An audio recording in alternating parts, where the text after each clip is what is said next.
Arthur is a tyrannical king who rules over the world with an iron fist. During his ascent to the throne, Arthur slaughtered his enemies, nuked cities, and committed countless atrocities, all in the name of power. But one day he reflects on all the things he has done. He's overcome with a sense of guilt, and in the next moment he dies of a heart attack. As he is slowly descending into the abyss, a voice calls out to him and says it will give him a second chance at life, so he had better not mess it up this time. A few moments later, Arthur opens his eyes and finds two people looking down at him. The man says his name is Reynold and he is Arthur's father, while Alice over here is his mother. They don't really expect their newborn baby to understand what they are saying, but they are so excited to have him. Arthur slowly comes to the realization that these people really are his parents and he was just born a minute ago. He's still finding it hard to believe that he's a baby again, but he can't deny that his parents are really good at taking care of him. Overall, he is pretty happy, but he still doesn't like the fact that he is stuck in a baby body. He's got an oversized head,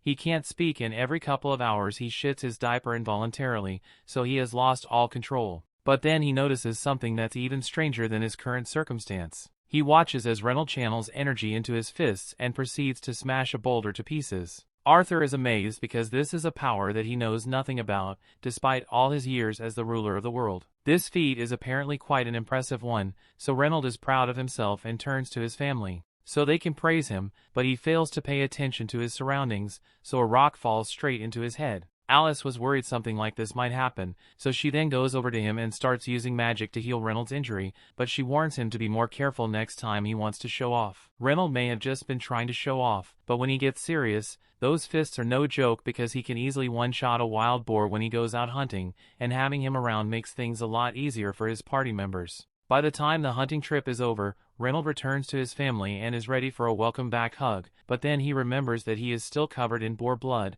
so he's going to have to get cleaned up first. Arthur has learned two things from seeing this. 1. This world is so dangerous that it is common for people to own weapons for their protection. And 2. He's going to have to learn how to fight if he wants to live freely in this world. Now that Reynold is back, Alice says it's time to put Arthur down for a nap, and normally he'd be upset about being treated like a baby, but this is one part he actually enjoys. Back in his previous life, he rarely ever got the chance to sleep peacefully because people would always try to assassinate him when he least expected it. Of course, he could easily defeat any attackers that came after him, but it was incredibly stressful. Months pass and Arthur's baby limbs are finally strong enough to allow him to move around on his own now. The first thing he does with his new mobility is go over to a mirror so he can take a long hard look at himself. His parents think it's cute that Arthur is so mesmerized by his reflection, but he is just coming to terms with the fact that he really is a baby. Anyway, since Arthur can move on his own now, when Alice puts him down for a nap later that day, he sets his plan into motion.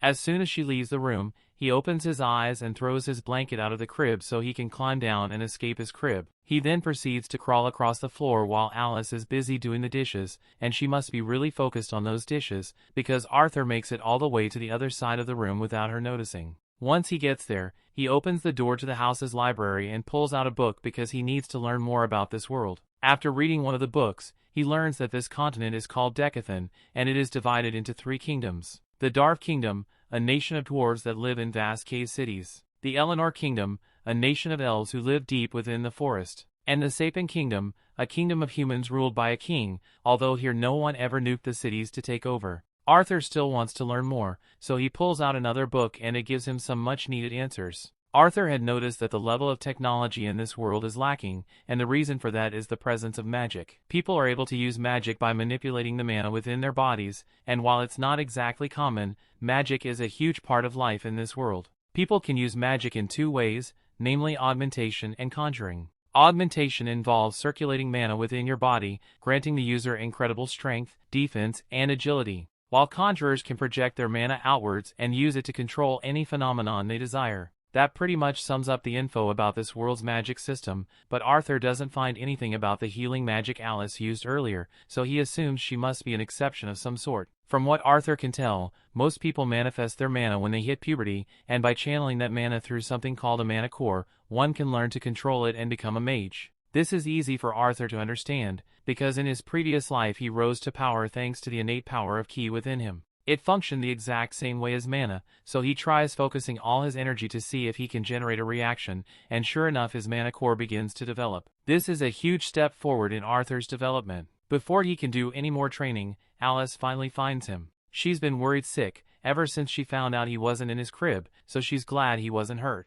But while she's holding him up, she notices that something is different about him. Arthur is worried she might have sensed the mama within him, but she actually just noticed that Arthur pooped himself again. 2 years go by and Alice is writing in her journal one day. She's so grateful that Arthur is growing up strong and healthy, but she's starting to grow a little concerned because she hasn't seen Arthur smile even once since he was born. Just then, she notices Reynold and Arthur outside, and it looks like Reynold is giving Arthur some sword lessons. Arthur seems pretty interested, but Alice is furious that Reynold would let a 2-year-old swing a dangerous stick around. By now, Arthur has realized that Alice isn't someone you want to get angry, so he's going to have to be careful not to make her mad. To avoid any other dangerous activities, Alice decides to take Arthur out for the day to show him around the town, and Arthur is particularly excited about this because it will give him a chance to gather valuable first-hand information about this world. He can discern the level of this nation's technology by looking at the weapons that are sold to the general public, and he also gets to see various substances that he has never encountered before.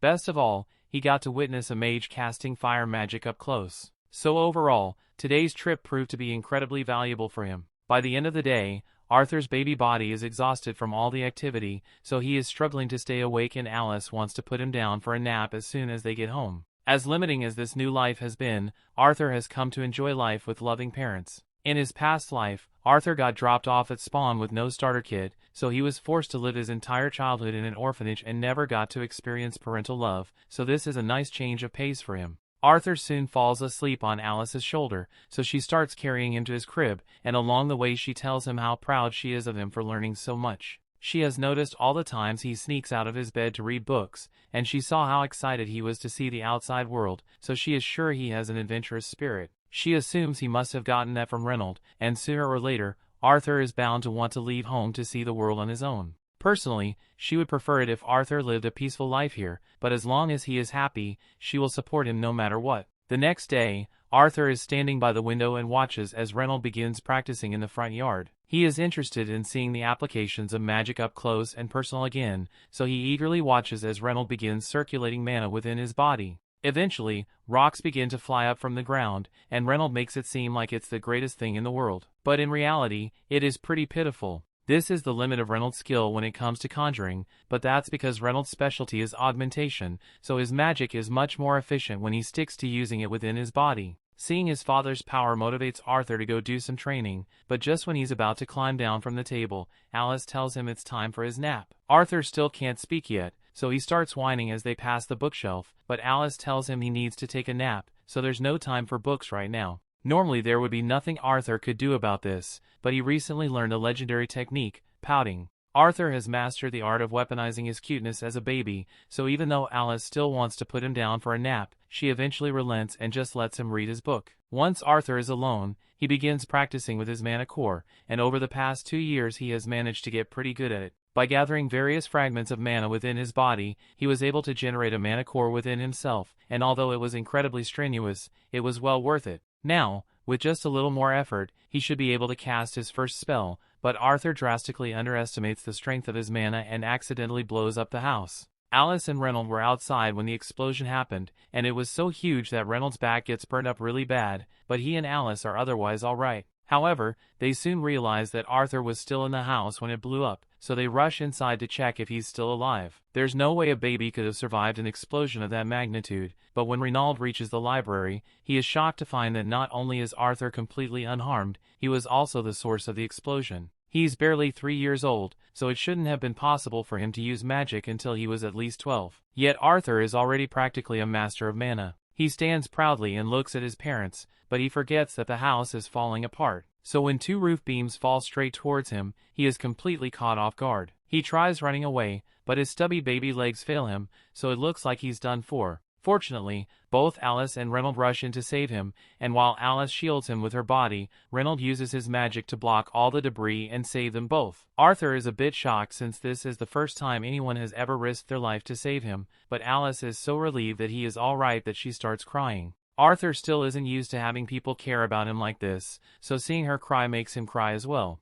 Things continue. Arthur never could have done something like this in his old life because he was expected to be a ruthless king. At one point, a man tried to assassinate Arthur, so after he was caught, the entire council assembled and prepared to sentence him for his crimes. And on top of that, they plan to ship the man's wife and son off to a camp that has never heard of the Geneva Convention, so they are doomed to be tortured and experimented on. Because why not? The man begins to beg Arthur to spare his family because they don't deserve to suffer for what he did. And as an act of mercy, Arthur decided to kill him on the spot. That was basically an average Monday for him back then, but now he spends his Mondays training with his father. Reynold wants Arthur to try practicing with gauntlets, but Arthur already has a lifetime of sword experience, so he's not switching his main weapon. Since Arthur is so insistent on using his sword, Reynold decides to use one as well, and to make things a little more interesting, he's going to reinforce his sword with mana. However, to his utter shock, Arthur does the exact same thing and cuts through Reynold's sword with ease. After seeing this, Reynold realized that Arthur is way too talented for him to train, so he is thinking of getting a professional teacher for him and goes inside to talk to Alice about it. Alice flat out says no to the idea because she can't stand the thought of sending Arthur to some random town just so he can learn. They had already talked about this, and Reynold was supposed to teach Arthur to fight while she would teach him about magic. But Reynold points out that Arthur managed to cut right through his sword during practice, even though it was infused with mana and the kid is still a toddler for God's sake. If he's doing stuff like this at such a young age, then who knows what he could be capable of in the future, so Reynold thinks it's important for him to have a proper teacher. Alice can't deny that Arthur is unnaturally talented, but she still hates the idea of leaving him alone at a school in the city. So she and Reynold start arguing over it for a few minutes because they can't come to an agreement. Arthur is getting sick of all the arguing, so he points out that they can just come with him to the city. That way he can still get a teacher, and his parents won't have to leave him alone. The two of them hadn't realized that was an option,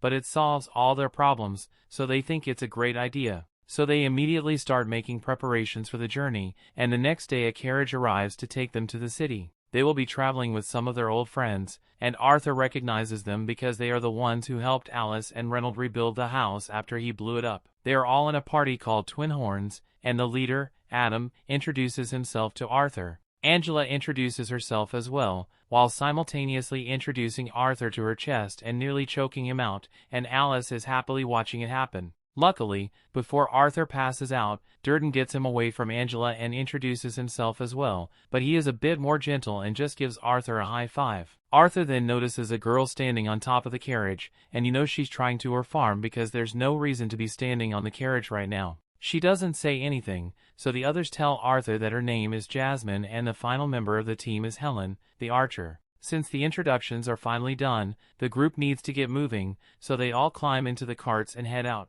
Along the way, Alice asks Arthur if he is excited about his first big trip, and Arthur says yes, but internally he is thinking about how primitive this world is. They still use horse-drawn carriages to travel here, while in Arthur's old world he had an entire fleet of flying cars he could use at any time. After traveling for most of the day, the group decides to take a break for lunch, so they set up camp, but as soon as they stop, they are attacked by wolves. Although these wolves are pretty dumb because they didn't even try to surround the group, they just charged straight in and got bodies by the team of adventurers in an instant. Arthur finds the whole display interesting since this is the first time he has seen real combat in this world, and he intends to become strong enough to handle threats like that on his own soon. Since they got a lot of dead wolf meat now, the group decides to cook it for dinner tonight, but they got no spices, so it's just gonna be plain grilled meat. Just then, Alice notices that Reynold's arm is slightly injured, so she offers to heal it for him. But before she does, Jasmine tells her to wait a moment. All the others gather around Alice to keep a lookout because healers like her are incredibly rare in this world. So if someone were to see her using healing magic, then she could end up being targeted for it. Once Alice is done healing Reynold, everyone goes back to what they were doing before, but Adam decides he wants to get a little exercise before he goes to bed. And there's no better way to do that than by fighting a 4-year-old. Seems like a jerk move, but Adam has heard about how strong Arthur is and he just wants to see for himself, so this is just a practice match. Adam tells Arthur to get ready and he has already imbued his spear with mana, so Arthur does the same. As the match begins, Arthur channels some magic into his feet, so just as he is about to clash with Adam, he vanishes and reappears behind him. This would have been the perfect chance for Arthur to strike, but his stubby toddler feet slip on the ground, so he loses his footing and Adam gets a chance to recover. Arthur and Adam then begin clashing, but I'm pretty sure the animation budget must have had negative values. Anyway, Arthur gets knocked back since his toddler body is too light to keep up with the seasoned adventurer, so he gets knocked into the air. Luckily, the others save him before he hits the ground, and they all start yelling at Adam for nearly hurting Arthur, but Adam says he couldn't help it because Arthur was too strong for him to hold back. There's no way a toddler should be capable of such strength, so he thinks Randall must have been giving him some kind of super soldier training. But in reality, he never actually taught Arthur to do any of this stuff, he just learned it on his own. Just then, Jasmine walks up to Arthur and startles him by accident. She was really impressed by Arthur's fight, so she asks him to teach her how to do that thing with the magic in his feet. Arthur was hoping to keep his technique secret since it is something he mastered in his past life. But she's not taking no for an answer, and from the look in her eyes, she's going to pester him relentlessly until he caves, so he may have to teach her eventually. The next morning, the journey continues as planned, and along the way they take a few breaks to relax. During these breaks, Adam gives Arthur a few basic spearman lessons, and Helen teaches him how to use a bow a few minutes after that. And with a few basic lessons, he is able to figure it out pretty quickly. The only weapon knowledge Arthur has from his past life is with a sword, so these lessons are really valuable to him.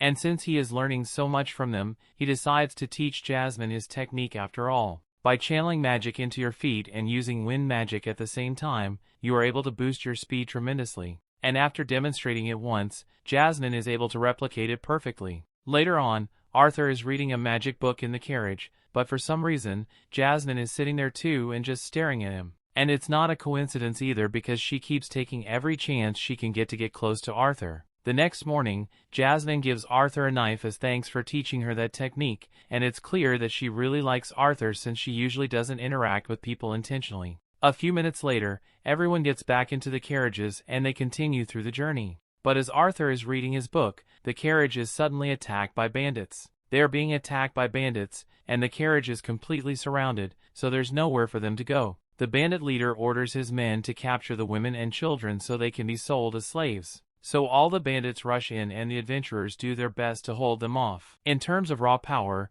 the Twin Horns and Reynold are much stronger than the individual bandits, but there are way too many for them to defeat on their own, so sooner or later they're going to get overwhelmed. At one point, Reynold gets launched into the carriage by the bandit leader and he is badly hurt, so Alice wants to come to heal him. However, Reynold tells her to stay away because the bandits find out about her power and they'll start targeting her. So instead, he asks Arthur to take Alice and run as far away as he can.